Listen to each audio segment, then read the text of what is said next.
So welcome to the Zeroth Law, and the Zeroth Law basically says you have to want it. Do you really want to invest in property? Because before you give me the answer, really think about it, because do you know what is involved? If you don't, you may change your mind or simply lose interest along the way.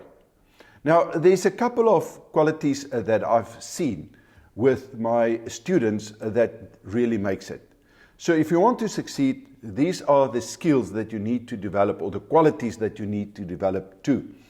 So first of all, do you have a vision? And you must have that vision and know exactly what it is that you want.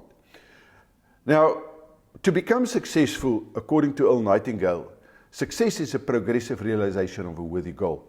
That means, what is your goal? What do you want to achieve on the long run? Not on the short run, because property is not going to give you in the short term what you think it's going to give you. This is a long-term investment. So what is it that you want?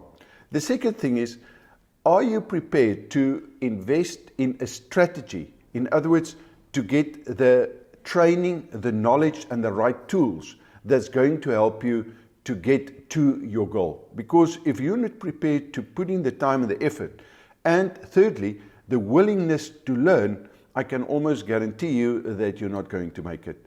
And then also, the fourth point that I want to bring to you is the ability to question conventional wisdom, because you're going to find that in property, it's exactly the opposite to what we've learned. We've learned what is risk, is the volatility, in other words, the deviation between two price points over a period of time. And with property, that is not the case. In other words, conventional wisdom tells the higher the risk, the higher the growth, or you must have money to make money. But when it comes to property, exactly the opposite is true. And if you do not believe or understand that, it's not going to work, because the average property is not going to help you to become rich. Now, that brings us to the fifth point, and that is the willingness to change. In other words, if you cannot change your mindset, your belief systems, you're not going to adopt this, that I have to learn something new, something that clashes with my current belief system. And if you do it the normal way, I can show you, which I'm going to do later on during the 7 laws of a property investor, that property is not going to help you to get to your goal. And then also, you need to have the ability, or must have the ability, to understand that learning also means working. In other words, just to do a course is not going to work. You have to implement that you're going to learn, and you have to follow through, because the risk is when you do not know or do not understand what you're doing. And the only way to understand what you do is by actually doing. That is how you're going to build the competency. And the competency is where you've got the practical skill, the practical knowledge, to apply that you've learned in real life. And then with that, the seventh point is that we can say is that you need to be willing and have the understanding that it takes action. So, which by the way is part of learning.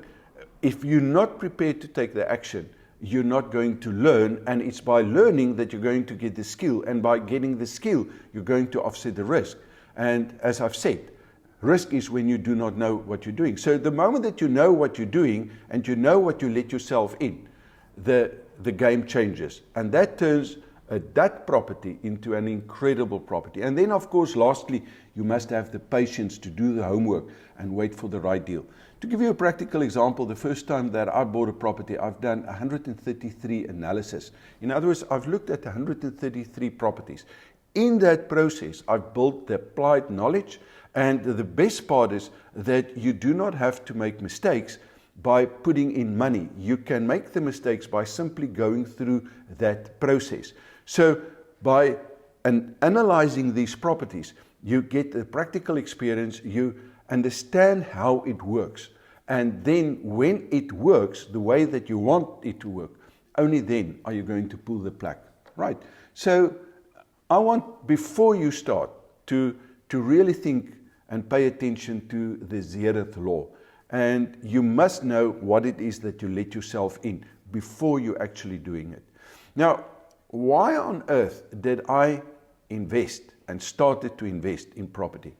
For the simple fact that if you do the calculation, right, you're going to find that there's, for the average person, when you start off and you've got a little bit of security, like you've got a job and stuff like that, that there's no other investment that can give you what property can give you, on condition that you understand, first of all, what's your financial freedom growth rate, and then secondly, that how to do the analysis in terms of that property to see if that property is going to give you more than your financial freedom growth rate. In other words, your investment growth rate. In property, we talk about the IRR, the internal rate of return, which, by the way, is your investment growth rate.